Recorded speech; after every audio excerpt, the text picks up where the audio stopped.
Good morning, America. Pat Gray is here on the Blaze Radio Network. Good morning, American. Happy trigger figure there. It's Friday. It is. Thank goodness. Big weekend coming up of football. And I can't wait. Cannot wait.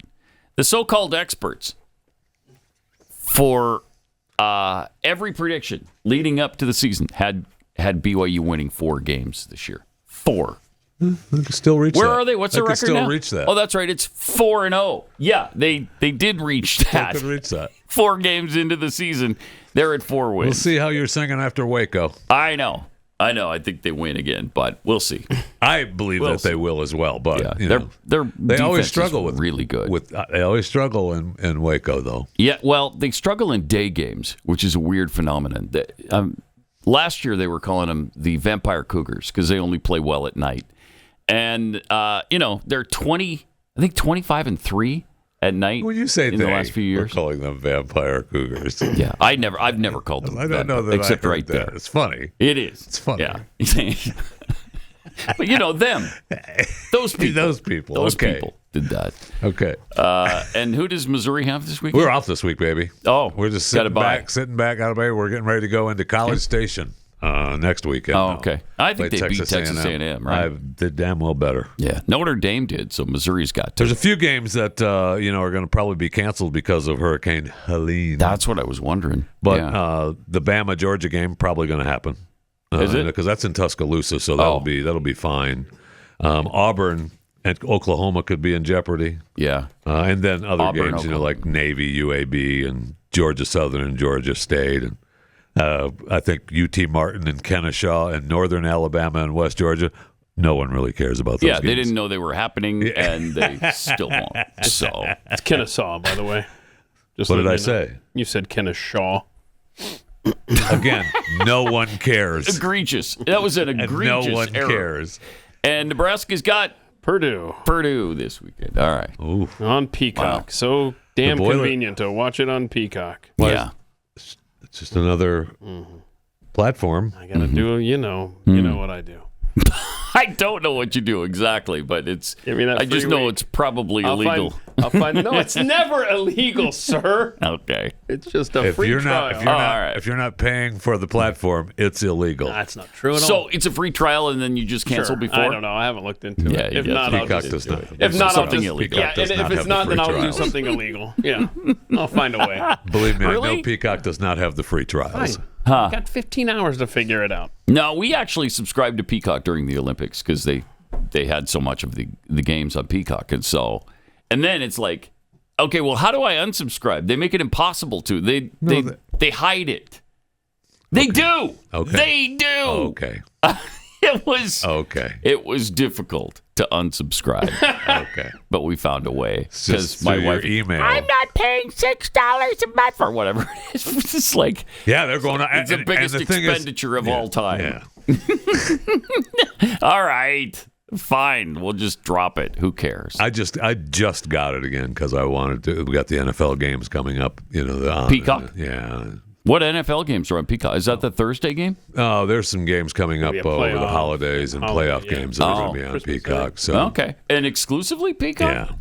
Wow.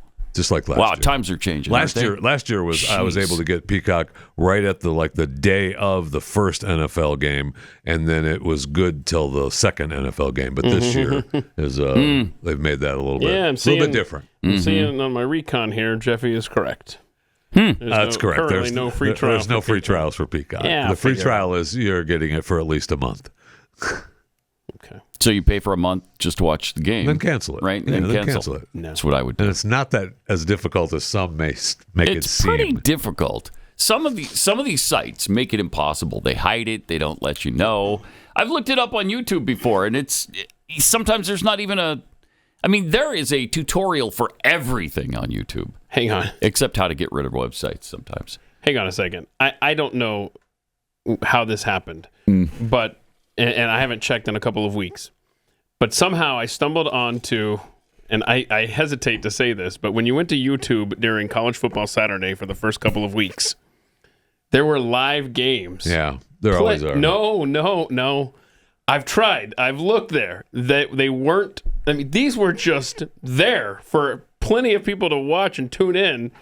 And you're like, how is this? How is YouTube? They're broadcasting it live on YouTube. YouTube Really? cuts them off once they know about them, but they're still illegal streams that you can watch those games on. I'm just saying I've watched a bunch of games and so on I YouTube told myself, okay, YouTube is ESPN sensitive Plus. to the DirecTV Disney thing. Maybe that's what it is. So I haven't checked since that That's went possible away. because they made it better because when they made their deal with Direct and Disney back up, they had mentioned that they had okayed better deals with other platforms while this DirecTV Disney thing was going on, but that wasn't promoted. Exactly. That was not promoted.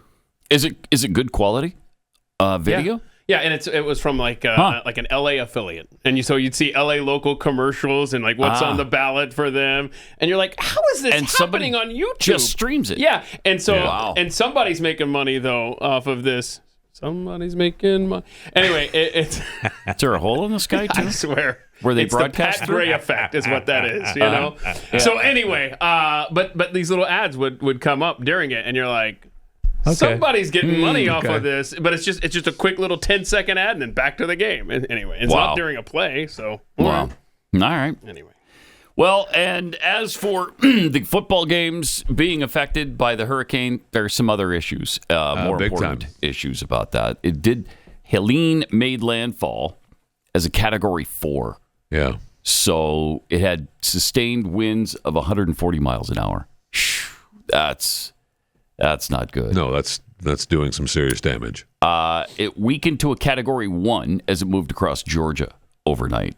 But there's still a lot of high wind and rain, and I think it's a tropical flooding storm now, right? Did it drop out? Okay. Yeah, I'm sure. I mean, I think it's anyway. It doesn't matter. I mean, it's still doing damage. 420 miles wide. Yeah, one of the widest storms. Yeah, so it was, I guess, third widest ever, 460 being the most. But I think the thing that's so unique about this one is not only was it gigantic in size, but also the fact that it was a strong one too at 4.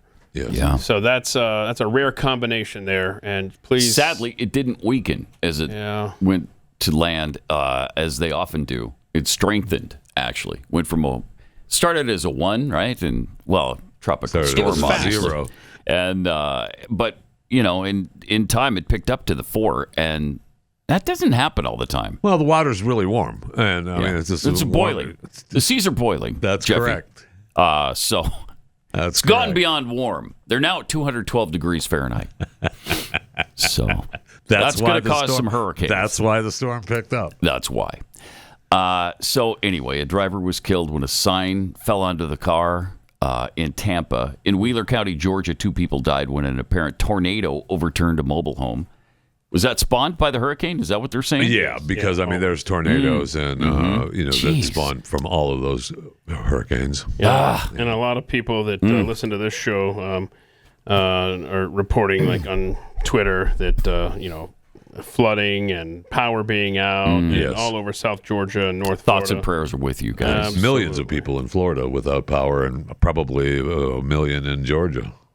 And beyond our thoughts and prayers, of course, Mercury 1 will be going into action to help out in this time of need that we always do. And so this will be no exception.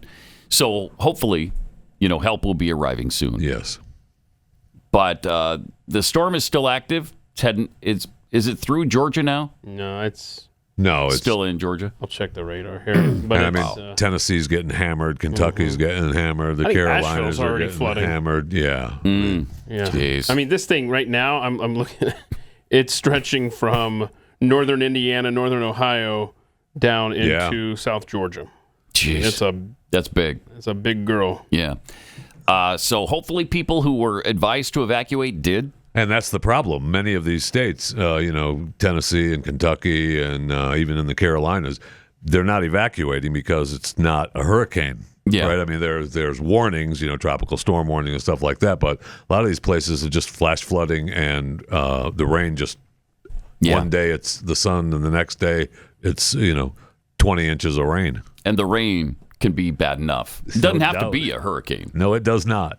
So I have a buddy right now, ironically, who is a radio broadcaster in Asheville, North Carolina. I love Asheville. Trying to stay on the air right now through this storm. It's that far inland. It's that bad. Yeah. Asheville, North Carolina.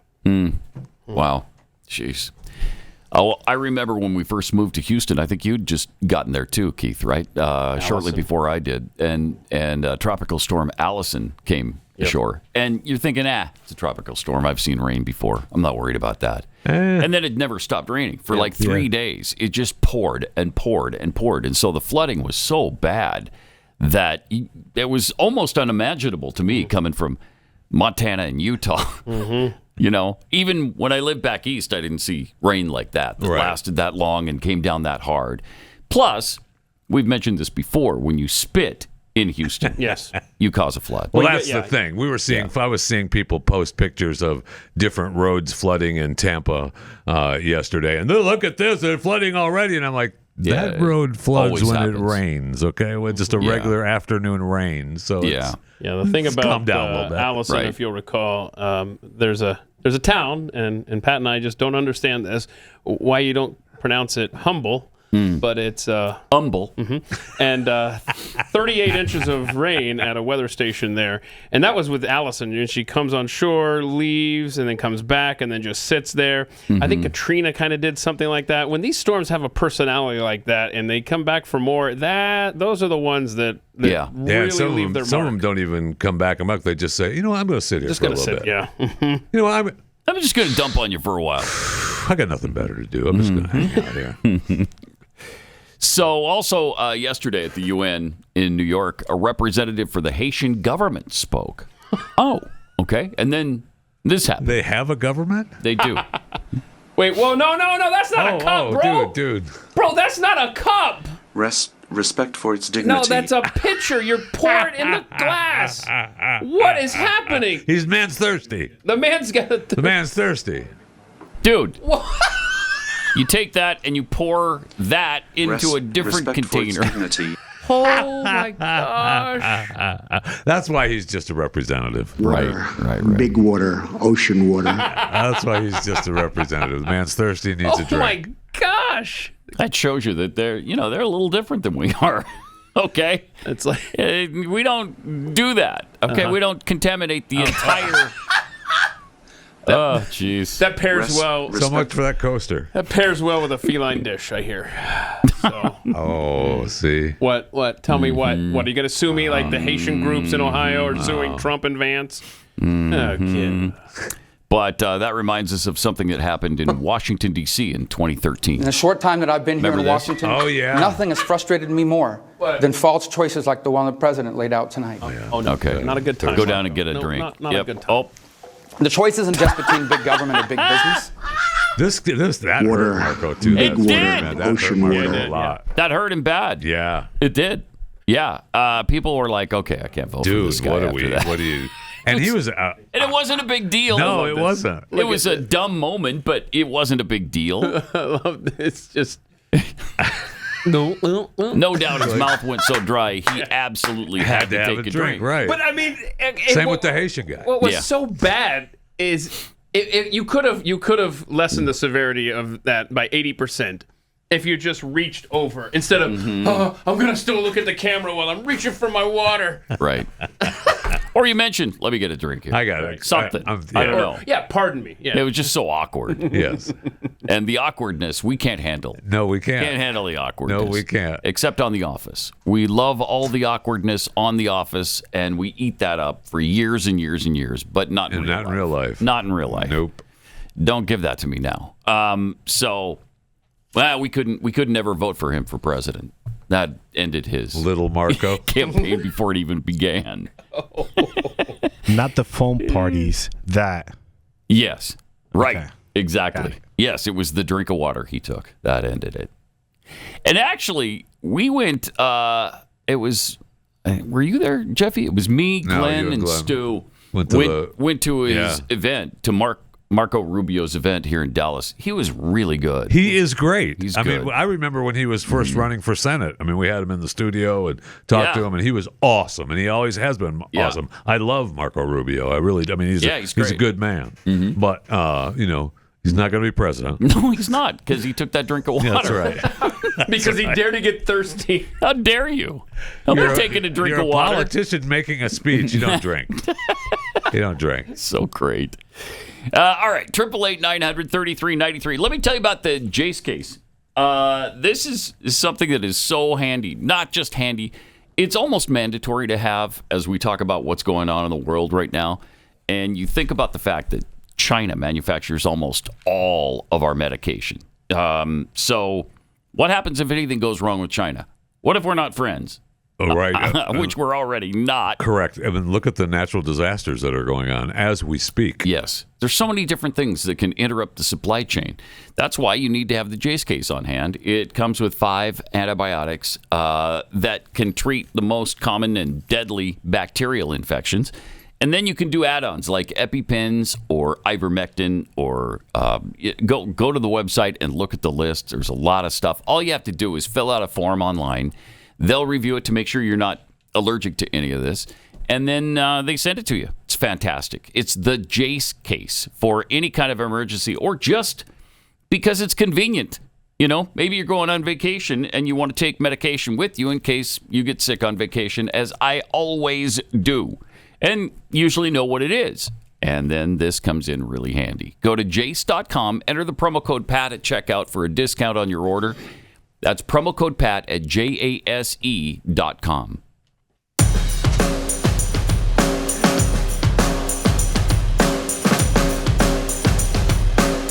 Pat Gray Unleashed is back.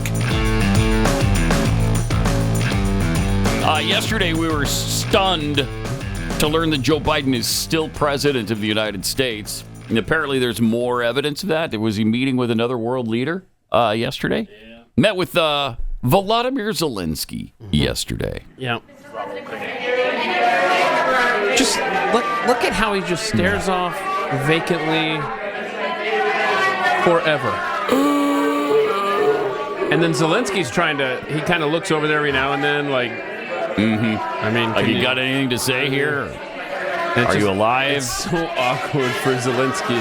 Well, he's here collecting money, so he doesn't care. Yeah. He's like, well, I'll just kind of mess with these papers over here. These take care as long as I can because I got to get out of here with another $8 billion. Here, oh look, there's paper here to mess with. Cool. All right, let me act like it's important. Yeah, look at all this. Yeah, see, he's trying to look over there nonchalantly. Old man's just staring off into nowhere. All right, everybody out. Could we possibly dress for the occasion, too? No. That's his look. Is that too much to ask? No, that's his look. Come on. I don't care. That's his look. You're going to be... Rock stars dress like rock stars. That's he's not a rock star. He's the leader of a nation. So... You say so. Come on. It's embarrassing. It's embarrassing. But he gets his money anyway.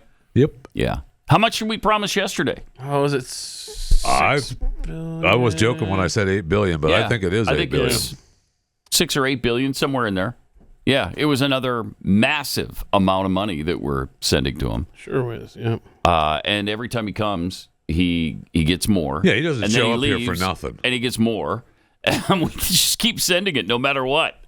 So but the rest great. of the world, $8 billion. Yep, $8 billion. Yeah, but you're right. The rest of the world needs to talk about peace.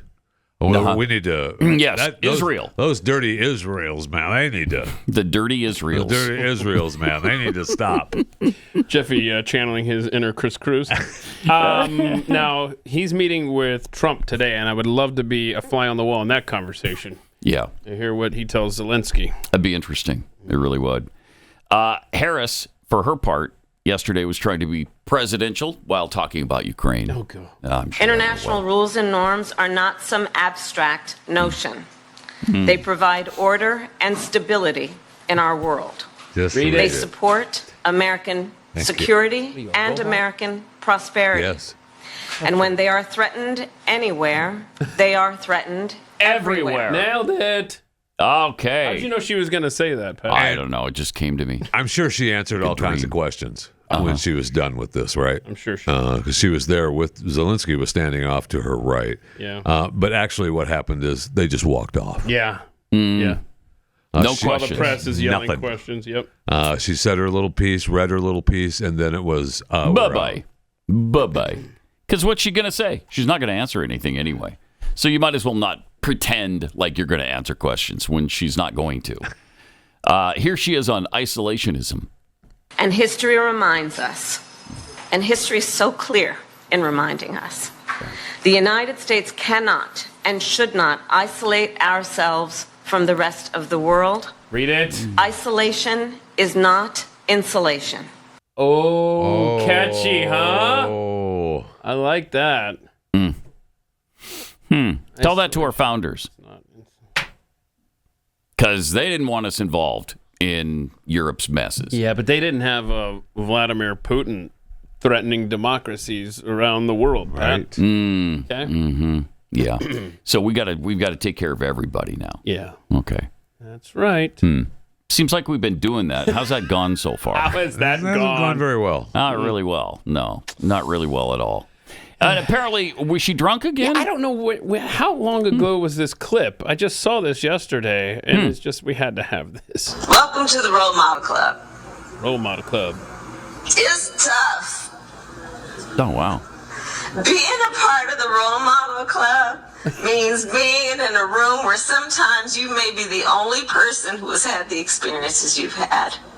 Oh, my gosh. All bouncing up and down and stuff. She does seem drunk or high or something's going on there. I don't know, but we don't know when that clip happened. I don't know. Right? I just wow, was stunning for even her standards. It's a Role Model Club. Ugh. She also does that slurring thing on purpose. So I don't know. Maybe she's trying to do a hip accent or something. Hasn't she done she every does accent, sometimes. though? Is there any accent she hasn't done yet?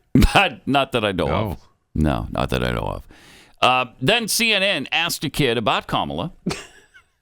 What's the first word that pops into your head when you hear the name Kamala Harris? Liar.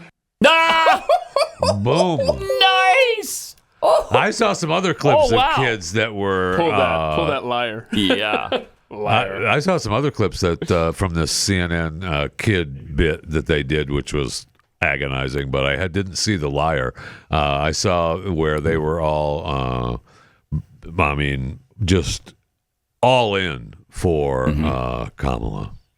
Yeah. Which was, agonizing. I'm sure that they were quite surprised at this response. Yeah, that's awesome. Now, young people I saw the other day under the age of 35 are breaking for Kamala, big surprise, 52-40 over Trump, which, okay. I mean, teach your kids so that they don't grow up supporting blatant communism in their face. Yeah, communists. If they think that they this get it stuff, from the teachers, not necessarily all this the crap that she's promising, if you don't think you're going to end up paying that in the form of higher taxes or inflation costs to cover the printing of money, that's the problem. Is these young I'm not people going to pay for it. Yeah, right. The rich are going to start paying their fair share. Okay, Keith. Exactly. Yeah. I swear. Just okay. Cool. Thanks for voting. I love the fact that, instantly he knew the word liar. And is there a better word to describe her? No. I don't think so. No. She's loopy, but liar is perfect. It's perfect because she lies about absolutely everything. And Liar. He didn't have to think about it for 1 second. Immediately, liar. Nice. Are we sure he wasn't being asked about Trump? Yeah. Oh, they spliced it. Yeah. I don't know. CNN probably wouldn't have done it. They would have CNN would not do that. No. That kid's obviously got good parents. Yeah. Who've taught him well. You might be interested to know the kind of people Tim Walz appoints in Minnesota to be a part of that state's government. Here's Professor Brian Zelenskyy, who heads up the ethnic studies. Now, anytime there's ethnic studies... Right, that's a good sign, right? Yeah, that's a really good sign. You know it's going to be something that you're all excited about. All the race-related curriculum in the state of Minnesota for public schools there goes through this guy. Okay. And we're also sometimes lying on ourselves when people say like, oh, we use critical race theory in school. We don't use critical race theory in school. The first tenet of critical race theory is that the United States as constructed is irreversibly racist. So if the nation state as constructed is irreversibly racist, then it must be done with. It must be overthrown, right? Oh, and wow. So we can't be That's like, great. oh, no, critical race theory is just about telling our stories and diverse. It's not about that. It's about overthrow. It's insurgent. And we need to be, I think, more honest with that. And it's funny that they don't understand critical race theory, but they actually tell some truth when they're like, yeah, it is anti-state. You can't be a critical race theorist and be pro-US.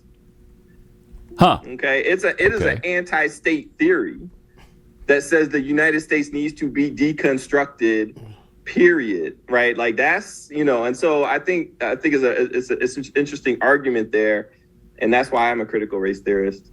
But that's funny. Yeah, that's funny. Good stuff. Let's overthrow the nation. Guy's talking treason, insurrection, and he laughs about it at the end. Yeah, that's real funny. That's great. So yeah, he wasn't making the case of staying away from it at all. No. No, he's saying the quiet part out loud. Yeah, all in. We need to overthrow the government of the United States. That's why I'm a critical race theorist. That's great. How does a guy like that be appointed to anything in this country? He's anti-American, clearly anti-American. That's the first tenet. Yeah. I mean, that's what he just said. It's part of his DNA. Yeah. Jeez, that is amazing. Also, yesterday, KJP was asked about Haitians in Springfield, Ohio. What I will say more broadly, and we have been very clear from here, the president has been clear, the vice president has been clear. I think what we are seeing right now, what we have heard from national leaders about what is going on in Springfield, Ohio, the baseless lies and conspiracy theories, it's dangerous. And it is false. Oh, my gosh.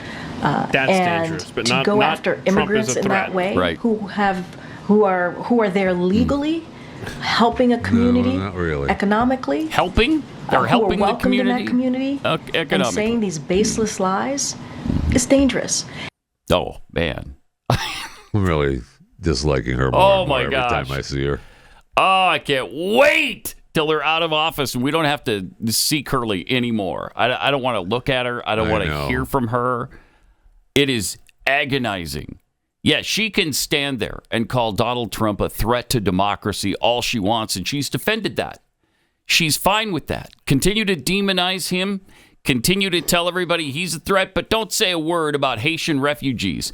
20,000 of them dumped in a town of 58,000. You can't do that and expect the communities to survive, and that's a thin line of them being here legally, too, by the way. Sure is. Yeah. And, forget the cat and dog thing. Talk about the sheer overwhelming of a city. Jeez, you can't handle that. Yeah, and on that front, to your point, Pat, about these threats to Donald Trump, several folks on Twitter yesterday were reporting, Lara Logan, one of them, that apparently there was a plot that involved the bringing in of 9 surface-to-air missiles into our country through the port of New Mexico, that there are 3 kill teams in place, with the goal being to shoot down Trump Force One. Maybe now's not the time again to be talking with your, Trump's a threat to democracy and needs to be eliminated. So I did think that some of the response to that, I think the guy Amuse had a good response, that if we know this much about this plot that's being reported in several places, then hopefully that means it was foiled, right? You're not going to have that many details. You would hope so. Of something that serious. Mm-hmm. So here's hoping that that has been. Yeah. Is this in conjunction with the Iranian plots? Are these? Did they specify that this is Iranian in nature, or is this some other? Now that I can't remember. Cheez-It chilling though. Honestly, I don't remember if it's tied in with that or not. Certainly sounds like it. All right, we will chew the fat with Jeffy coming up here in a second.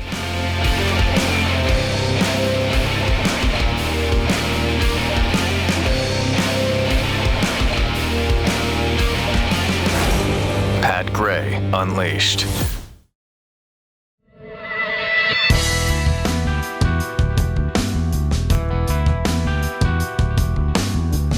Some tweets here.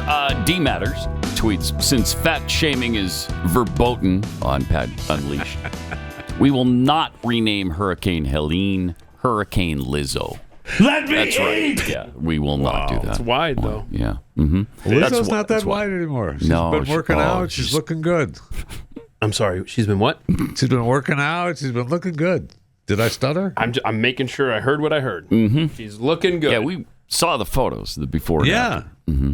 Mm-hmm. Yeah. Looks like before and during is what it looks like. I didn't see an after picture. Oh, okay. Before and during. Okay. Go back to read what that. Go back to read what that post said again.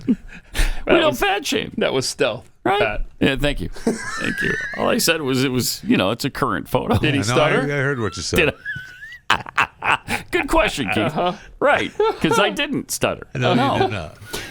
Adam Schneider tweets, Jeffy calling out illegal activities. What world are we living in? I was just bringing them to the forefront. Gives you pause. Just bringing them to the forefront. And from Jimmy Dimples, the Haitian rep drinking straight from the pitcher. We don't do that in the USA? Yeah, right. Like none of us have ever drank milk straight from the carton or jug. Yeah, we do that, but not in public like that. No, I don't do. What are you, raised by wolves? I don't do that. Hold on. I don't do that. Jeffy's like, I don't drink milk straight from the carton in public. Yeah. But behind my unsuspecting family's back, of course I do that. Of course, yeah. Well, I don't know, not necessarily behind my family's back either, but in public I was talking about. I see. Uh-huh. And I don't know if you know this, the UN General Assembly is public. So we don't do that. I mean, everything is handed to them left and right at that place. Yeah, I mean, it's pretty amazing that he doesn't. Apparently, realize. not glasses. Right? If there's glasses there, or maybe there wasn't. I don't know. I find it hard to believe that there wasn't. Yeah. At least it's impossible to believe. Possibly more. Drinking glasses. There. I also love that he missed the lip of. Yeah, he did. Then he wipes his Like, chin. was he going to dunk his face in it? Like, no, he just didn't expect it to come out like that. Why would you? Yeah, because he didn't use he should have turned it around and used the lip. The lip, the lip on the lip. Yeah, he should have. Yes, he should. Well, he's clearly cultured enough to notice that. Correct. See, it was a lot fuller than he had anticipated. I see. That's the issue. It's somebody topped it off. Not that he's drinking from the pitcher. Looks good though. Ice cold water. Looks like good drinking cold water. Awesome. By the way, today is a Free Think Friday.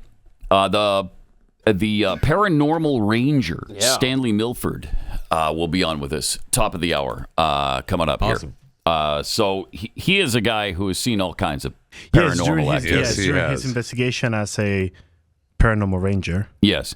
He has seen Bigfoot. Yep. He has seen Bigfoot, ghosts, skinwalkers, alien skinwalkers. That's my favorite one. Now, what's a skinwalker? It's like a werewolf. Have to ask him. Okay. It's like a werewolf. Okay. And we have drawings that he actually drew right after these encounters. Drawings he drew. Okay. Good.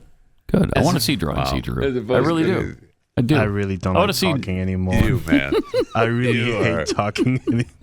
So we're going to see some drawn drawings. Yeah. That he drew. That's your problem. Yeah. No, I don't have one. I'm just clarifying here. That's all I'm doing. Just clarifying. All right. Let's get a Fat Five here. All right. We can do a quick Fat Five. Absolutely. The world's oldest cheese has been discovered in Xinjiang, China. I think it's Xinjiang. China. A mix of cow and goat cheese. A sample dates back 3,600 years to the Bronze Age. Someone thought they had the oldest cheese from an ancient Egyptian mare 3,200 years ago. No. I thought the oldest cheese was in my fridge, but no. Apparently not. No. It's all moldy and nasty. Not close to being the oldest, though. Okay. Decades ago, researchers noticed a white substance scattered on the necks of 3 mummies in the Zayoe cemetery in western China. Now, after isolating various DNA samples, the paleogeneticists confirmed the substance includes goat and cow DNA, as well as bacterial and fungal species used in modern-day kefir grains. And kefir cheese was likely soft and tangy at the time. And I guess they say that they threw it around the necks of these dead people because it was that's how valuable it was. Okay. I don't know that I mean, if you say so. I kind of feel like they use the cow and goat goo to help keep away bad spirits, and then probably now something it's turned like that, into cheese or something. I mean, I don't know that we're. Oh, this cheese is so good. We'll just throw it on a dead person. I don't know that actually happened, but maybe it did. Maybe it did, because the Zayoi people are tied to people from the last ice age. They've been around for quite some time. Speaking of cheese, Cheez-It has released a new Cheez-It ice cream sandwich. Now, I'm a big fan of ice cream. I love ice cream. I know it's going to come as a surprise to you, but I've eaten my share of ice cream. Wow. And continue to do it because I love ice cream. Shocking. But I would guess I would try it, the Cheez-It ice cream sandwiches. Doesn't sound good. That doesn't sound tempting to me at all. Don't know that I would purchase it. I don't know that I'd commit to a box of them. No way. I know. Yeah, no way. I'd try it. If someone wanted to drop off a box of Cheez-It ice cream sandwiches. Cheese and ice cream don't seem to go together to me. Maybe it's just me, but that doesn't work. I'm not sure. Sure, I'm going to go through the Cheez-It ice cream sandwiches. MGM Resorts is taking the famed Las Vegas Sphere concept to Dubai with a $2 billion project set to redefine the city's entertainment landscape. This is just an artist rendering. Now, it's going to be smaller than the Las Vegas Sphere, and I wonder if they have some kind of deal that if they make them around the world, they have to be smaller than the Las Vegas Sphere, because the Dubai Sphere is going to be, 110 meters, which is 360 feet. I know you. Okay. Some people can tell. What is the Vegas one? 112 meters. So it's just a little bit bigger. Yeah. And they're offering an immersive experience for up to 300 guests at a time. So tickets are going to be a little expensive because the Vegas Sphere holds 18,000 plus. Yeah, it's huge. So right, I mean, it's big enough to hold a U2 concert. Yeah, 18,600. So, yeah, wow. So you're only going to have 300 seats in there. That's weird. That's really weird. I mean, that's like a fort in the living room. It's going to be right. It's going to be. Located on the Blue Waters Island, part of the luxurious complex that includes the MGM, Bellagio, and the area hotels. The Sphere is going to focus on telling the story of Dubai's rapid transformation from desert to megacity using 3D light and sound effects. I mean, I'd like to see it. I mean, they've already done that in Las Vegas. I mean, that's part of the U2 show. So they're doing this for Dubai now? I mean, I guess, okay, cool. Dubai just wants, we've got billions of dollars. We don't know what to do with it. We're building a sphere. And yes, just put 300 seats in there. I don't want to be with thousands of people.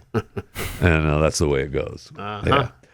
Today's Chewing the Fat segment brought to you by Kexi Cookies, simply the best cookies on the planet. Rumored to be the cookie of the sphere in Dubai. That's what I heard. Kexi.com, KEKSI.com. Yeah. That's what I heard. I mean, look, you hear something on the internet, it's got to be true. It must be true. For those scared to go up into space from and with a rocket, Halo Space, a Spanish company specializing in balloon-propelled space capsules, will conduct its next test flight in Saudi Arabia this week, sometime between today and the 30th.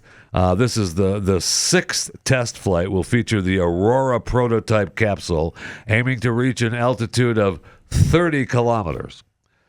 I have no idea how high that is. The mission is designed to validate all critical systems developed over the past 3 years. And the initiative aligns with Saudi Arabia's Vision 2030, aiming to transform the kingdom into a global hub for technological innovation and economic diversification. So they're working also with the Space and Technology Commission from Saudi Arabia. So Halo plans to launch manned flights next year and commercial operations in 2026. Now they say they're offering unique near space experiences.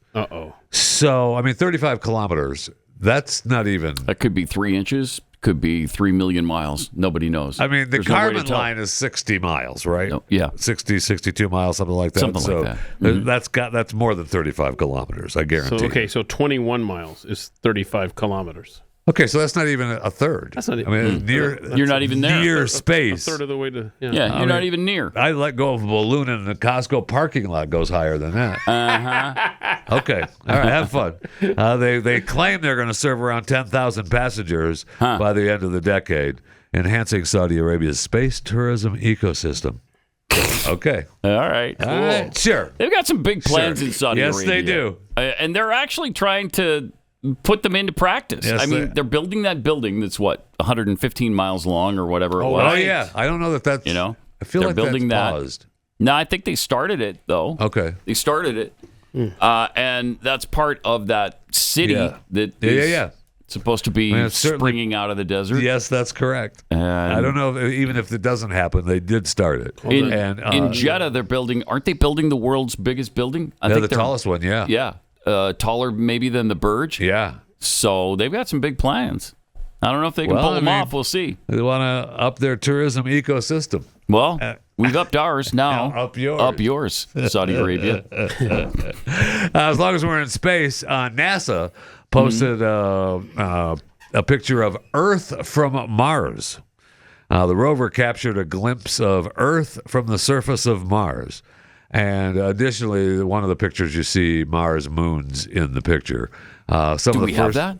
We should have. I want to see that. Some of the first comments made me laugh, and I guess we don't. I don't know why Apparently we not. would. But okay. Some of the first comments. Look at that. Oh, there we go. That was there awesome. it is. Okay. How so about that? Okay. So that's cool. Earth from Mars. From Mars, right? And then the other one is one of Mars moons. That's one of the little shots before they zoom in. Now, some of the first comments on this. You are here. The first comments made me really laugh. I love the internet. So they can photograph galaxies billions of light years away, but this is the picture we get of Earth. Something ain't adding up. A nice Photoshop from NASA, as per usual. Don't let this distract you from the 1,000 bottles of baby oil. How can they see planet Earth from Mars, but we can't see Mars from Earth? Bum, ha ha! bum. Nice try, NASA. Earth is blue, not gray. And there's obviously, in the grand scope of the entire universe, we mean absolutely nothing. We're just glorified bacteria floating through space on an overrated marble. It does make you feel small. If you believe that it's actually true coming from them. Just the whole thing made me laugh. Please subscribe to my daily show, Chewing the Fat, available wherever you get your podcasts. Chewing the Fat with Jeff Fisher. Rate and review where possible. I see we've got to tease the Can't Do It Here because it's playing video and music, and we can't do it during the regular show. Right. So we're going to go ahead and do it during overtime. Pat Gray overtime today. But Wednesday, we told you about the Journey singer, Arnel Pineda. Yes.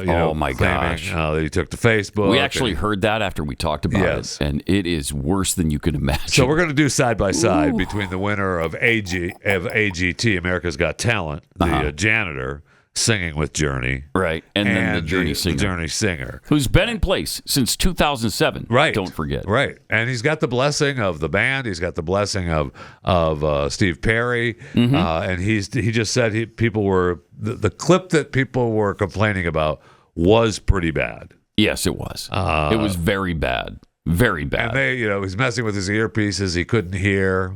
Okay. Yeah. All right. Yes. It's understandable. All right. I guess. All right. Yeah. He had technical problems. That'll mess you up. Yeah. But he's, apologized for it, and his post was, should he stay or go? And if the goes hit 1 million on his Facebook post, he would go. And most of the posts are all, oh, no, you're great. Stop. Go. Get out. Vote for go. Anyway, that'll be awesome because the Journey singer from America's Got Talent, boy, that show, he's the winner. And, yeah. I mean, it was okay. Yeah, no, it was okay. He wasn't bad. No, he just wasn't not spectacular, terrible, and that's what I was expecting. Me too.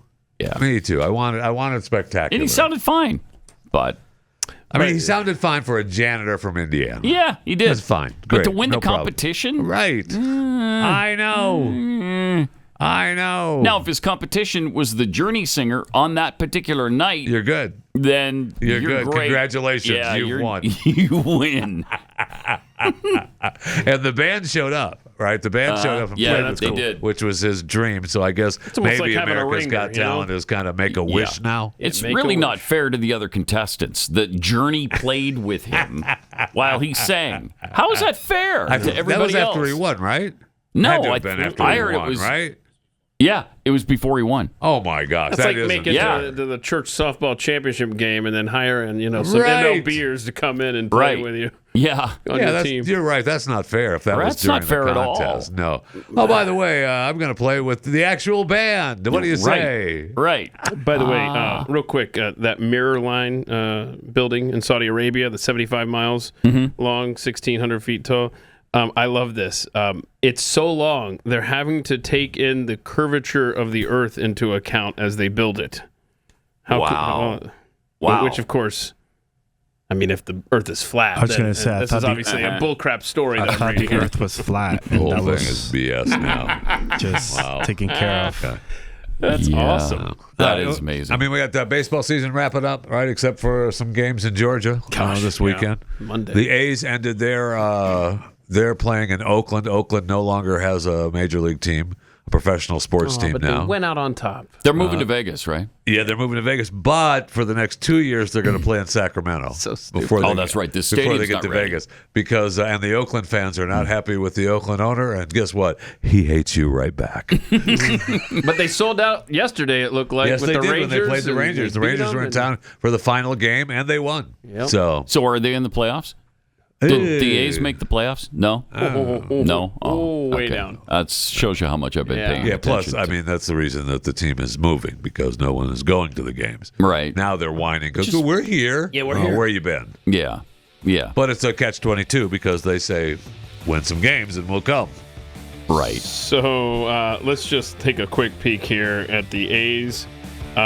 They're 17 games out of first, but not to be outdone by the Chicago White Sox, who are currently a mere 53 games out of first behind Cleveland. Isn't that the worst? Wow.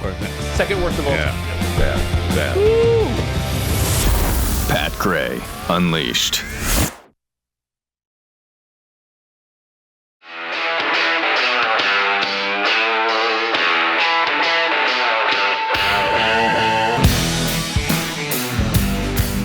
Pat Gray is here on the Blaze Radio Network. Good morning, American.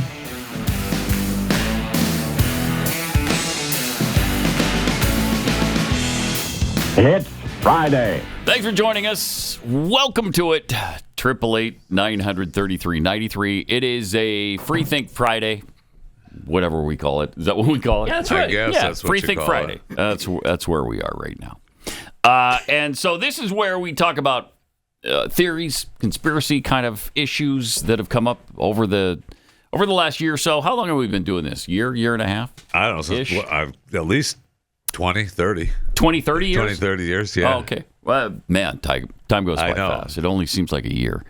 But we've talked about JFK assassination. We've talked about the disappearance of flight MH370. Oklahoma City bombing. Oklahoma City.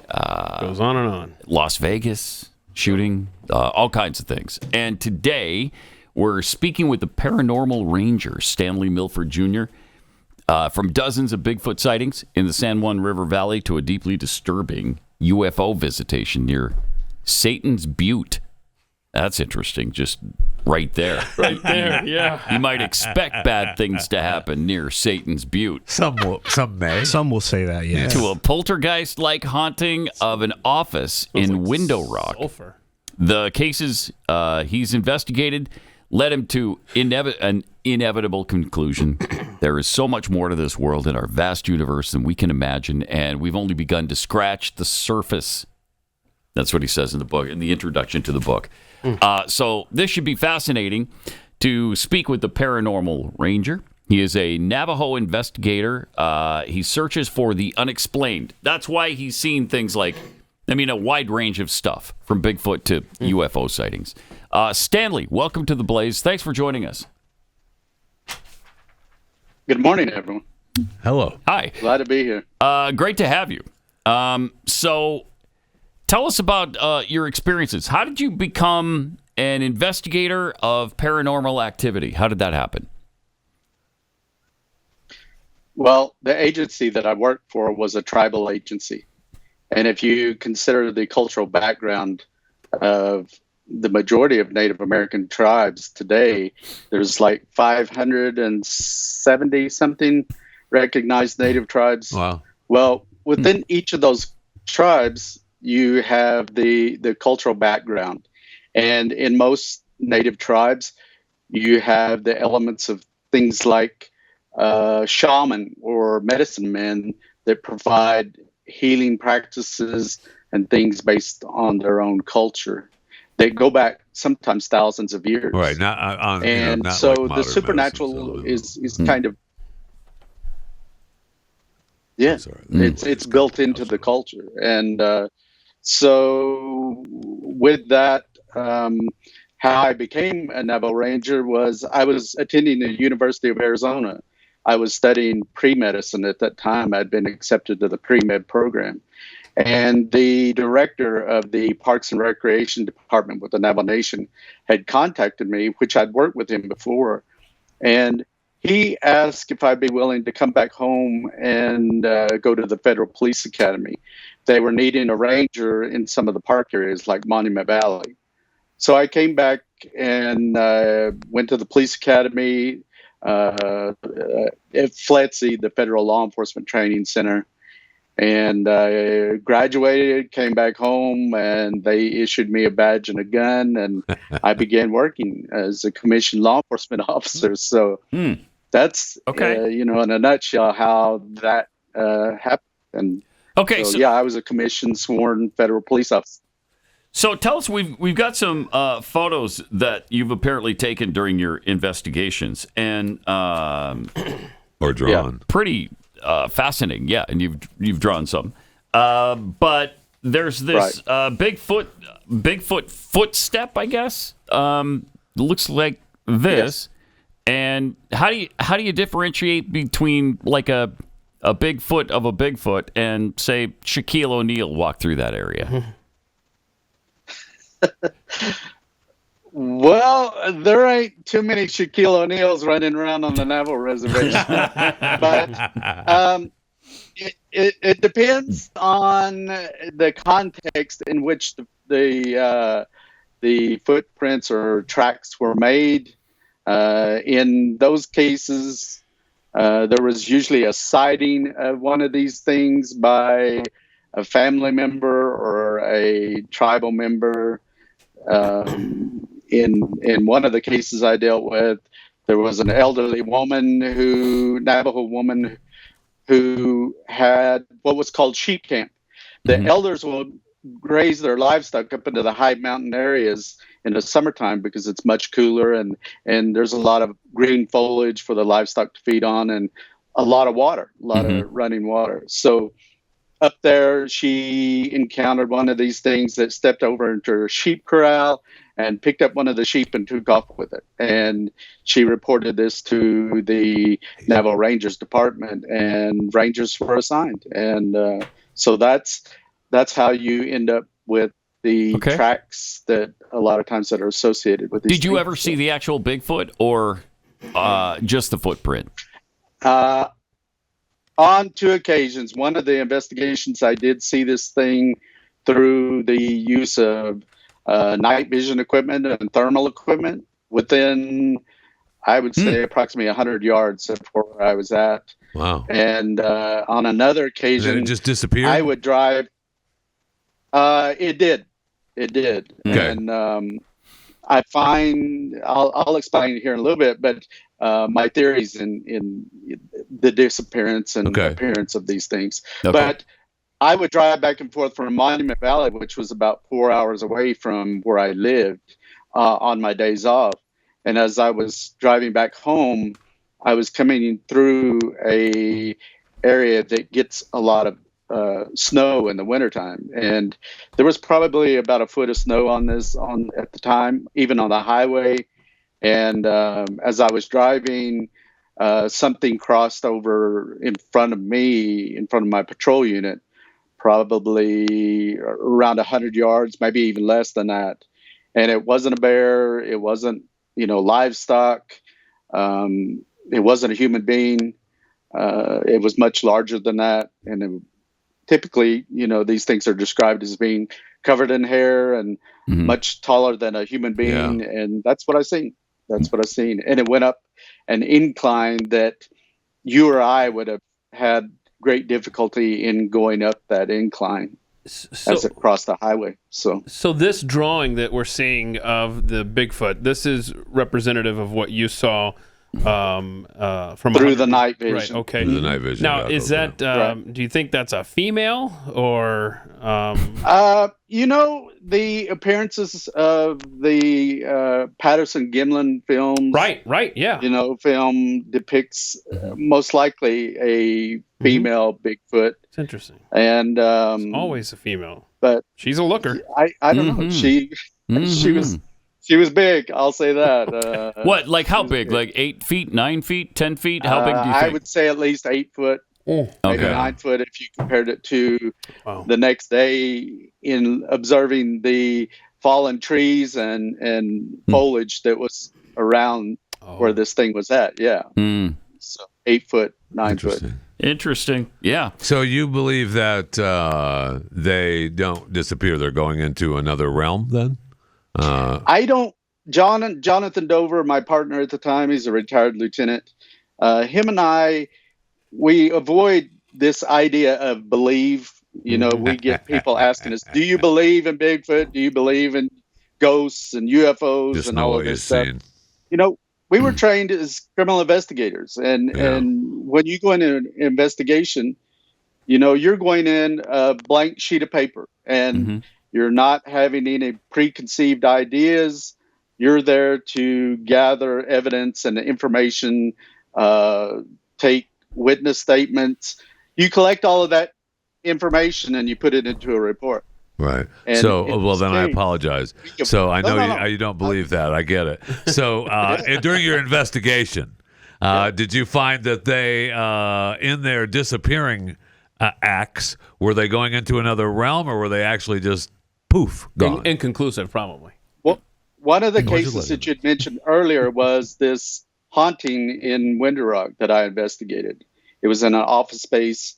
And one of the phenomenon that began happening early on was coins would materialize out of thin air. I mean, that's helpful. 2 days. Yeah, in 2 days, cool. The coins you're seeing, there were 66 coins, U.S. coins. At least 10 of those coins you're looking at in there, I witnessed fall out of thin air, just right there in front of me. And wow. And that was in 2009. This phenomenon attached itself to me, and it still happens to this day.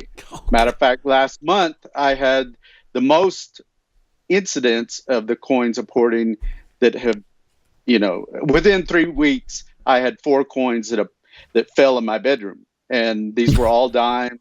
And today, I've got a bag that is completely full of coins over the years. Oh my! This can happen.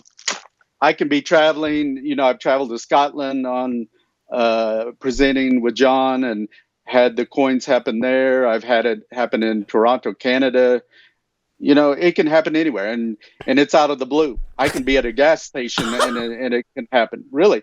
And I'm not thinking about it. I'm not nothing paranormal related, and it happens. And they just fall around the ground near you? Yeah. Is that how it works? I am a fan of you. So hang on a second. And how high are these things coming in at you?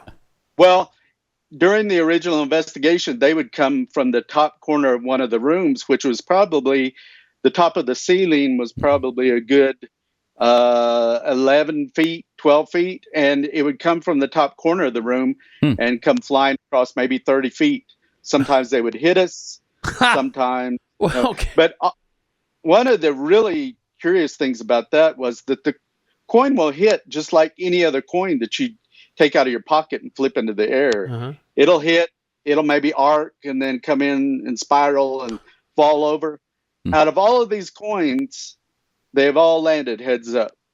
Every one of them. Even that bag of coins I've showed you, they all end up landing heads up. So I know out of statistics and probability, that's not going to happen. Right. It ain't going to happen. Have you put in a request for dollar bills or 20s or something bigger? Benjamins, maybe? Well, during the original investigation, one of the investigators the next morning said, "You'll never guess what's happening," and it was coins. So we went over to that person's house, and there was a lot of paranormal phenomenon happening, things moving and flying across the room, and even the coins were happening. And one of the investigators' brother, he was older, and he was all skeptical of this, and rightly so, but he came in and he sat down and he was kind of laughing. He said, "Well, hell, if it's going to throw money, at least it could throw bills." And no more than he got that out of his mouth than a wadded up bill come flying across the room and hit his mother right in the cheek. Really? And out on the floor. And I leaned over. I was sitting next to this person, and I leaned over and I picked up the bill. Awesome. I unrolled that bill, and it has the words DIE, or the letters, on that bill, like it was written in Sharpie. And the E was like a pitchfork. Wow. But, I'm not necessarily a fan of that, but I'm a fan of getting hit with dollar bills. I mean, I could throw those. Wouldn't be terrible. But the word die on them? Yeah, no. Probably kind of takes a little of the edge off, actually. A knife come flying out of the kitchen block, flew about 8 foot, and went through a grapefruit that was in a basket. That's not good either. So do you think that these experiences are happening to you because you're looking for them, or do you think, have you been chosen for these experiences? I mean, and again, this kind of gets in the realm of, what's your opinion of this, but what do you attribute all of this stuff happening to you guys? Well, the commonality among all of this is this idea with the coins. I had an epiphany with the coins in that these coins had to be coming into our physical world from somewhere else. Right. There's no question. It did. I've seen it, like I said, at least 10 times, coins falling out of nothingness, out of thin air. Right. So they had to come into our world from some other place, some other location. And the only other logical description of that would be another dimension. You didn't. What are the dates on the coins? Are they random? One unusual thing about the coins was there was a number of what they refer to as wheat pennies. These are early coins, like in the 1930s or whatever. But I think there was like 9 of them, 7 of them, or something like that, which is kind of unusual. Yeah. But this idea of other dimensions is applicable to these other phenomena. UFOs, I don't think they fly here from some other planet in line of sight. I think they're using a dimensional aspect of travel. The Bigfoot, John and I worked in the forest and woodlands. There was no evidence that these things were living out there in the woods like a mountain lion or bear or bobcat or whatever wildlife you have there. There's no evidence that these things were living there. It wasn't. Yet you would get a lot of sightings. The Navajo Reservation is 27,000 square miles, the size of West Virginia. And we patrolled all of that area. And there would be a lot of sightings of these things. So same with ghosts and spirits, Yeah. People pass on from this physical world and their spirit goes somewhere else. Well, at times these spirits cross over into our physical world. We'll see things move and hear voices and stuff, and then these things end up back over. That's how it's connected. More from Stanley Milford Jr., who is a paranormal ranger. We'll talk to him about more of his experiences. First, let me tell you about Real Estate Agents I Trust, because when you're buying or selling a home, you need a realtor that you can trust. And this is a service that Glenn set up years ago because he had such a bad experience in Connecticut where he wound up selling his home for $39.95. It was worth considerably more than that, I would say. And so he didn't want you to have to go through that same process. That's why he compiled with his team the best realtors from across the country. These are people who have great track records. They've got marketing plans. They know how to sell your home because they know what buyers are looking for. Conversely, they know how to help you find the best neighborhoods and the most home for your money. Real Estate Agents I Trust. The name says it all. Free service we provide for you. Just set you up with a great realtor, and then the rest is up to you. RealestateAgentsITrust.com. Saying what you're thinking. Pat Gray Unleashed.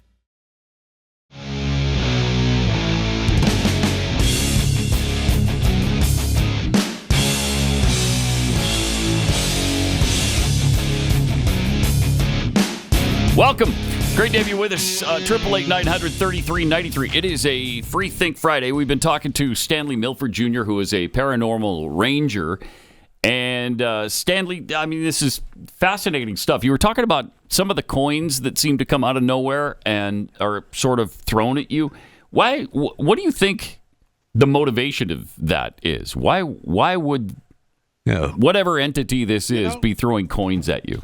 I analyze that from the metallurgy involved, the types of coins involved, the years. Mm-hmm. We try to analyze that from every angle. And in the end, I've come to the conclusion for myself that this is some type of spirit energy that is probably a deceased person that knows me that is using this phenomenon to let me know that heads up, I'm nearby. I'm near you. Okay, I'm present. So that's why all of the coins are heads up. Yeah. Yeah. It's as simple as that. I tried to analyze it in scientific, and I came up, and everybody else came up empty-handed. And but I think it's, if you look at this term apport, where you have material objects that appear.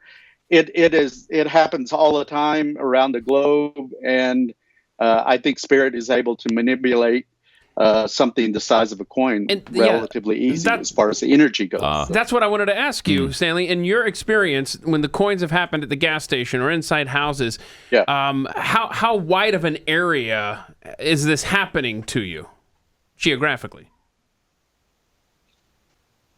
Well, like I said, it is it wherever you go? Wherever I go, wherever I can go. I can be traveling. I can be, I can be anywhere really. Like I said, I was in Scotland. It occurred. Yeah. Okay. I was in Toronto, Canada one time, and it occurred. Okay. It happened in a gas station. It's happened in my home. So when it happens in the United States or in Canada or in Scotland, are the coins that are flying at you, are they strictly American coins? Are they unique to the country that you're in at the time? What kind of coins are happening in those places? They were all U.S. coins out of all of them. Yeah, nobody wants those Canadian coins anyway. No, they're worthless. The spirit knows that you can't spend those. Once inside my residence, there was a Taiwanese one YUAN. I don't know how you say that, but there was a Taiwanese coin that fell on my kitchen counter, and I didn't have any of that type of coin in my home. So I don't know. Did you tell them you couldn't spend that in the U.S.? Yeah, don't send me this stuff. That's not helpful. I want to talk to you about this guy. The one thing with that is it's never been negative energy. It's never been something to be afraid of. I've had medicine men. I've sought help early on with that, and they said it's nothing that you have to be fearful of. So it happens. And okay. It doesn't bother me. Tell me about this guy. You drew this picture, right? Of the, what is this, a skinwalker? Some people would call it maybe a werewolf-looking thing. Yeah, I had the experience with the skinwalker when I was in college. I would come home to the Navajo Reservation to work in the summertime, and I had come home and I went to the movies one night to watch Maximum Overdrive, a movie by Stephen King that had an AC/DC soundtrack. I was big into and still am big into the hard rock and heavy metal, and so I went to the movies. There was an elderly man sitting in the lobby, and this is we got out probably after midnight in that movie, and so this elderly man asked if he could catch a ride back to the town that I lived in, and which was 7 miles away, and I said sure. I gave him a ride. I dropped him off where he wanted to be dropped off, which was out on a long stretch of highway. I turned around and started back home. And as I was driving, there was movement out of the passenger side of the car.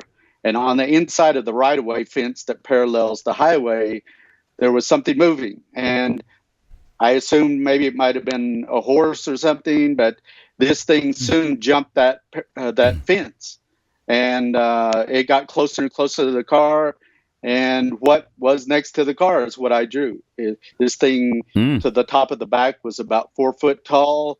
It was running on all fours. How fast were you driving? Keep up with me at highway speed. Highway speeds. Yeah. I was driving my sister's Mitsubishi sports car. Wow. And, yeah, it kept up with me. I couldn't outrun it. So. Wow. But this thing that must have been frightening. Eyes that was the color.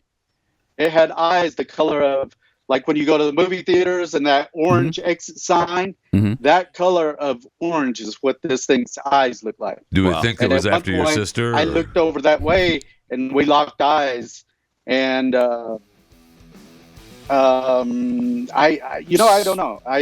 Somewhat frightening, though, right? I slid down on the seat and I floored it.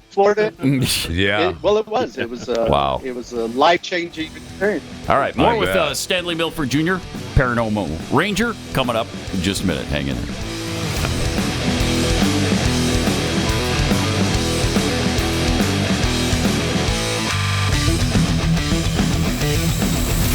This is Pat Gray Unleashed.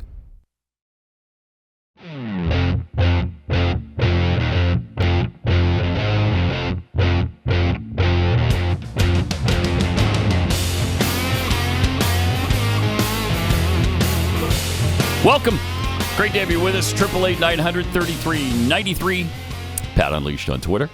We've been talking to the Paranormal Ranger, who investigates paranormal activity on, I guess this is on the Indian Reservation in New Mexico, right? That's where he does his work? Actually, the Navajo Reservation covers all of that Four Corners area. Okay. The biggest part of it is in Arizona, then New Mexico, then Utah, and the Navajo Nation now has land in Colorado. So all of that Four Corners region. Okay. And you've been there for dozens of Bigfoot sightings. Tell me about the UFO visitation near Satan's Butte. Was that this guy that you've drawn a picture of? On that particular image was something that formed near the foot of my bed. Oh, so that's not Satan's Butte. Oh, wow. No, that wasn't Satan Butte. What was that experience? This formed at the foot of your bed? That must have been a little terrifying. I had the experience of similar to sleep paralysis, where in my room I have lighting, ambient room lighting, and those lights were on. That's how I woke up, but I couldn't move. And I knew that I was conscious because I could look about the room and see all the details of my bedroom. But in that, this thing was standing at the foot of my bed, and I wasn't able to move. I was trying to fight my way out of this paralysis.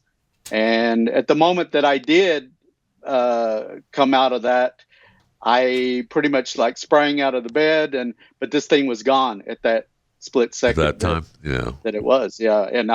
But there was this entity, whatever it was, there was a strong, really strong odor associated with it, kind of like a petroleum kind of smell, and very nauseating. And I retrieved my firearm and cleared the house, but this thing was no longer gone. there. But I know what I seen. Did it speak to you or anything? No, I didn't. I didn't even, that I know of, receive any kind of message from it. It was just standing there at the foot of the bed. So you didn't get a space rectal exam or anything from it? It did. Well, you can tell us. One thing I do know is that my pajamas were inside out. The shirt I was wearing was inside out. Oh boy! So maybe you did get the rectal exam. Well, I didn't feel it if it did. Okay. Hold on. So did you have a body scan or an MRI or anything after the fact, just in case something was implanted? Okay. No. Curious. You might want to do that in hindsight. That's pretty creepy. So again, I just have to ask, Stanley, do you think that you're singled out for these experiences, or are you just in the right place at the right time, I guess? I think where I was involved in these investigations over the years, where you would be in the presence of this type of phenomenon and stuff, I think you do open yourselves up to the communication with these kind of things. Right. And John and I would never be afraid of this stuff, even when the knife happened. John and I worked SWAT for hell. We had people shooting at us at times, and you're trained to stay focused on the mission at hand and follow on your training. Right. And we also had very strong spiritual foundation with both of us since I was a child, and I was never afraid. In Oklahoma growing up, hell, I'd disappear into the woods, even at dark, at times. And I was never afraid. And with this stuff, we weren't afraid of it either. So with all the reports, we weren't going to give it that energy. With all the reports about the UFOs or UAPs, and was there a common theme? And any of the similar vehicles, lights, cigar-shaped, silent, fast, any? When I've talked to people, even older people that have witnessed these objects, they're all different shapes and sizes. If you consider when North America began getting Western cultures coming to North America, they were coming in different types of watercraft. They were coming here for different reasons, religion, gold, fountain of youth, a lot of different reasons. And I think these things are coming to our atmosphere and Earth for a lot of different reasons. If you consider the universe is infinite, there's other civilization, other beings out there that are coming here for some reason. I want to ask you about a couple more things. One is this photo of this fence you took, and it looks like there's a face behind it, but you said nobody was there, right? That was in a haunting investigation, and there was only 2 of us investigators in that building, and the image that was taken there is not one of the 2 investigators. It's not me, and it's not this other person. And so that was a hospital location where the security personnel were encountering things, and it was like a 3 or 4 story hospital, and it was no longer being used, but they had to provide security at that location. Did you run them out? Encountering all things. You run them out, get rid of them?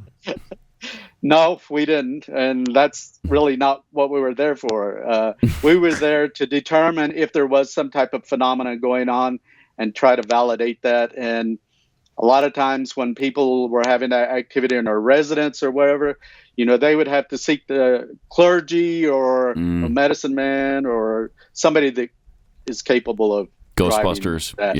Yeah. So you did you substantiate? Did you verify that something is going on? Oh, definitely. Yeah. One of the techniques that we used in that situation was you put cover the area with talc powder, a type of powder, and you would use a child's Nerf ball and put it in the middle of it. And in that situation, that ball had moved all over the place on its own and back and forth from other rooms. And wow, yeah, there was stuff going on in there. Interesting. So when you took the photo and then you see this face, did you see the face before you took the photo, or did it show up only after you took the photo? One of the techniques you do in some of these investigations is you go about the interior of that place and take random digital photographs. And okay. I think that was probably afterwards what was going on there. Yeah, after the fact. Yeah. I mean, that's got to be a little chilling when you look back at those photos and you see that. Isn't that doesn't make the hair on your neck stand up? If you come to realize that these phenomena are real, that they do happen for whatever reason, just like with the coins happening in my bedroom, you just accept it. Huh? It just, you accept it as what it is. Do I understand it? No, not really, but it happens. Right. And then the disturbing UFO visitation near Satan's Butte. First of all, you would expect something weird to happen in a place called Satan's Butte. That's a little chilling. That being named Satan Butte, there was a witness over the years, decades, where people had seen a large snake that inhabited the top of that particular butte. And I think that's, from a biblical standpoint, that's okay. how it received the name, or, Satan Butte. But there was a lot of phenomenon. There was a teacher that requested assistance with that particular case. He was non-native, married to a Navajo woman, and he was seeing these lights fly in and out of that mesa.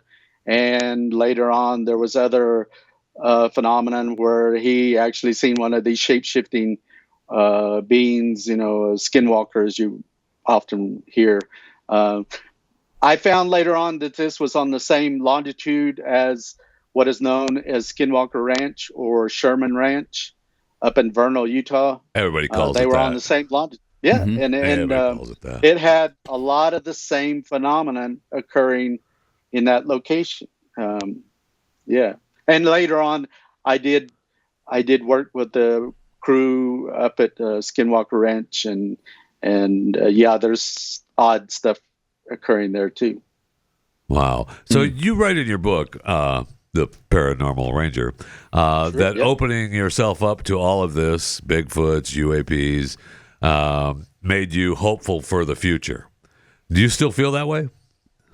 Well, I do. I think that our universe and our planet is there's so much more to learn about our planet. And I think if the average person knew that these phenomena are real, then we would be less likely to engage in war and things like that. We would come to realize that there's much more important things that we need to be dealing with than conflict with each other. We're all human beings. We're, regardless of skin color or whatever, and we need to try to stand together to deal with these kind of things and help each other. I joined law enforcement, and my chief supported me in this. You join law enforcement for one of two things: to either help people or protect people, or a combination of those two things. And if you're in it for any other reason, then you're in it for the wrong reasons. And so with my chief ranger, he at the time that he assigned me and John, he told all of the rangers in a department-wide meeting, he said, you took an oath to help people and to protect people. He said, in these cases, you may not understand what's going on. You may not believe what's going on, but you are going to help people, and you're going to do it professionally, and you're going to investigate it that way. And he turned to John and I, and he said, and you two are going to manage all of these cases. And that's what we did. We didn't go seeking to do this. We weren't raising our hands to be the Navajo X-Files or anything like that. So did you investigate other crimes as well, or were you just... Oh, we did. No, as special projects. John and I, as a part of that unit, did the high profile, high risk. We did SWAT. I did SWAT almost all my whole career, commanding our SWAT team. And dignitary protection, when Motion Picture would be filming The Lone Ranger with Johnny Depp or whatever, we were tasked for providing security. I did security for the band Metallica one time when they were filming a video on the res. And so a lot of different things. But yeah, this was one small part of that special projects unit. Scary how bad The Lone Ranger with Johnny Depp was. That might be the most frightening thing. So I should have consulted you a little bit more. Yeah. All right, Stanley, fascinating. When does the book come out? It's about to be released, right? October 1st. Yes, okay. October 1st. Awesome. And we're excited about it. And where can people get it? Probably any bookstore, Amazon. You'll be able to get it anywhere. Yeah. Amazon. You can actually go to HarperCollins, who's my publisher, William Morrow, and you can get the book through them. But it'll be at every place: Walmart, Amazon. Okay. Everywhere. So are you still investigating? Are you still working? We do from time to time do investigations, especially where John and I have worked with these productions like Beyond Skinwalker Ranch and Skinwalker Ranch, Secret of Skinwalker Ranch. We will actually be on set and we'll be doing investigations. When the coins occurred here in my home, I had to do an investigation there using thermal cameras, night vision equipment, and digital audio to try to capture, is there spirit there that's trying to convey some type of message? I've gone through one of the audio recordings and there was nothing there, but in some of the investigations, I've actually had voices saying, whatever message they're trying to convey. Wow. That's better you than me. That's chilling to me. All right, Stanley, thanks a lot. We'll be looking forward to the book. The Paranormal Ranger comes out October 1st everywhere. Appreciate it. Great. Thanks a lot. Cool. Fascinating stuff. He's really fascinating. That's really interesting. What a cool job. Yeah, I guess. I'm not sure I want to invite that into my life. 2 days are the same. Yeah, that's for sure. I mean, you look at the wide variety of stuff that he encountered. I know. From Bigfoot, who, to me, I don't know. I'm thinking male on that one, but I don't know. What are you, a biologist? There seems to be a package there. I don't know. Maybe it's... Then you got this guy who apparently smelled like petroleum product. Yes. That's it made really him weird. feel like he wanted to puke. Then you got this guy, the Skinwalker, who travels 60, 70 miles an hour, keeps up with the car. Don't like it. How frightening is that? Don't like it. I mean, and then, as if that's not enough, got the ghost here behind the chain link fence. No, thank you. No, thank you. The knife that flies into a... Yeah. Right. Never mind. We were all happy about coins just showing up flying at you, but not knives. Not a knife. And by the way, that's a battery that also flew at him, the one you're holding up. Oh, that battery flew at him. I had no idea what this was, so I didn't even ask him about or it. a laptop battery. It was a battery. It's a battery that flew at him while he was investigating an Why are office. people from other dimensions throwing things at him? Yeah, I would have been like, hey, it's cool that you throw the coins, but let's lay off the battery. How about you wad up a whole thing of cash and throw that at me? That's a good idea. Preferably hundreds. Last time they did that, they had the letters DIE. Oh, right. that's so scary. Do you really want that? No, I don't. I'll stick with the coins heads up. That would freak me out. And then I'm sorry. ball of fur, I think it was fur. He did a DNA sample on this. It was unknown. And they didn't know what it was. Woo! Interesting. That is interesting. Ooh. That's interesting. Is there a number people can call, Ivan? It's right there on the wall. And then, of course, the Bigfoot. That was awesome. I maintain that's Shaquille O'Neal. Navajo Shaquille. That's all. He's got, size 17 feet or something? Yeah. Come on. That's Shaq right there. All right, let me tell you about the Eden Pure thunderstorm. Because if you got smells, if you got aliens showing up at the foot of your bed and they smell like petroleum product, you don't want that. No, you do not. Don't want that. And what will get rid of it? This will. The Eden Pure Thunderstorm air purifier. We'll send him some. Yeah, that's a really good idea. Because he said he was about to barf. He did say that. So it was not only petroleum products, it was rotting petroleum. And he said he felt like he was in hell. Yeah, that's not good. He wanted to throw up. It was so bad. All you had to do, Stanley, pull out the plug-in, stick it in the outlet, turn it on. You're gone. The whole scent is gone. You're not going to barf. So, in fact, do it. Get you one of these. Yes, do it preemptively. Have one of these available, or 3 of these in your home. You'll save $200 on a 3-pack right now. All you have to do is use the code PAT3 and you're going to save all that money. So go to EdenPureDeals.com, promo code PAT3, and get 3 units for under $200. Really great. Stick them at the foot of your bed where aliens show up in the middle of the night. Use the promo code PAT3. It's not going to stop the aliens from showing up. No, they'll still show up, but you won't have to barf from you won't have to smell the fact that they haven't showered in 3,000 years or whatever it is. Wow. All right, EdenPureDeals.com, discount code PAT3.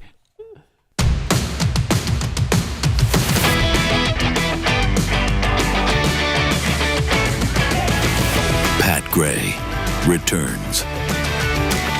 Indeed I do. And welcome to it. Thanks for being with us. We got one more thing from KJP from yesterday. Oh, lovely. Where she was asked about Kamala's gun. Remember, Kamala said she's got a she's got a gun, and if you come into her house in the middle of the night, you're going to get shot. No, she shouldn't have said that. Oh my! Oh no! Right, because she backtracked that almost immediately. She did. Yeah, she did. She realized what she said, and then she said she was going to let her people deal with it. Yeah, which is great stuff. That's why her people all leave her. I think she's at like 90% of her crew all left. Yeah. During her vice presidency, I don't think she has any of the originals left. Not a chance. Nobody could stand being around her. But here's KJP on her gun. What kind of gun does the vice president have, and when did she buy it? That's something for her office to speak to. The reason I'm asking is because you have this event today, but the VP, as district attorney, sponsored Proposition H in 2005. It would have banned handguns within San Francisco city limits and required that residents turn in handguns that they already own by a certain deadline or face mandatory jail time. But she's out on the campaign trail now saying that she's a proud gun owner and is not going to take away your guns. Right. So can the White House get us If I was press secretary, pause this for just a second. If I was press secretary here, I would just say, you know what? Don't worry about what about this, what happened, okay? You just need to move on, all right? I'm not answering the question. Well, this is all, this could all be pawned off on her. I mean, why are you asking KJP about this? She's the representative for the president. Her people can answer it. Ask her campaign people. That would be my response to it, and I'm sure that's what she had to say, but here it is.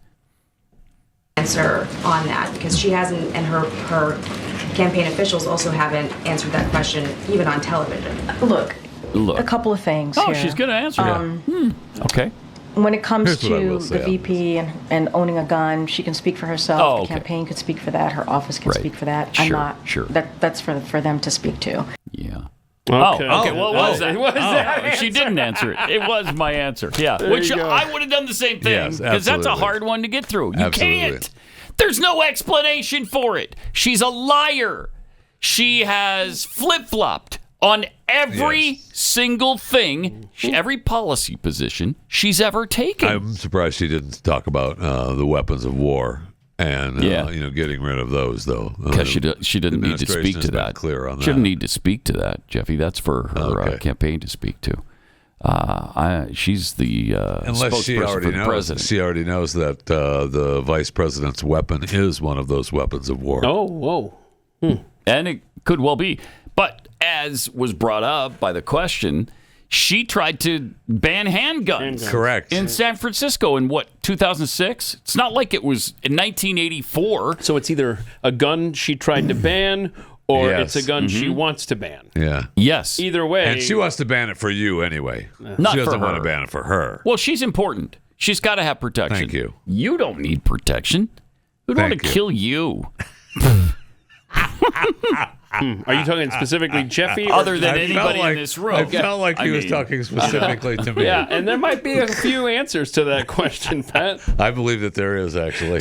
Knowing Jeffy's history. I mean, we've already discussed the fact, I think that was off the air, about, well, it was in the context of the UFOs traveling from another place to here and how they would get here. Correct. And, yes, please bring that up. And we decided you'd have to fold space, right? Yes, because space would have to be folded. You'd have to create a wormhole because the distances are too great. Too great. Okay. And Einstein's theory of relativity eliminates the possibility of traveling the speed of light. You can't.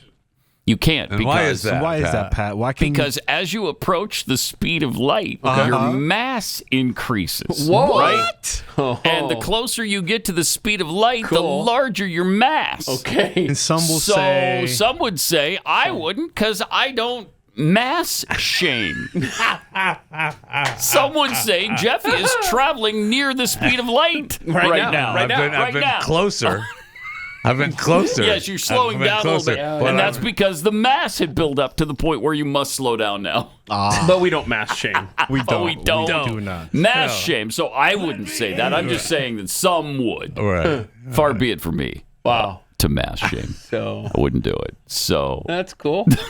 It's a good little lesson. I like Pat's little science lesson on hour. space travel. You know, science corner. Right. Pat Gray's science corner. It's our space science corner this morning where we're talking about the theory of relativity. We're not mass shaming. I'm just telling you what Einstein said. Yeah. Okay, that's not, Wait, so Einstein not my fat theory. shames? Okay, E equals MC squared didn't come from me. Okay. That came from Al. If you have a problem with this theory, Jeffy, and I'm not saying that you do, but if you do, take it up with Einstein. Not Pat Gray. Yeah. Right. Okay? Thank you. Thank you, Keith. No mass shaming here. It's important. It's important to note that. So. Well, that's good. Yeah. I mean, thank you. You're welcome. Thank you. Yeah, you're welcome. You're welcome. It means a lot to me. But you've slowed down, like he said, quite a bit. Quite a bit. Yeah. Still, though. Quite a bit. Still, though. Still got a ways to go. Still what? Hit Still, that though, brake. is what you're saying. What? Yeah. I don't even understand Still what the still, though, Still is. some speed of light happening with that. All right, well. Need to... All right, well, we'll see you on Overtime coming up. And then back here on Monday. Have a great weekend.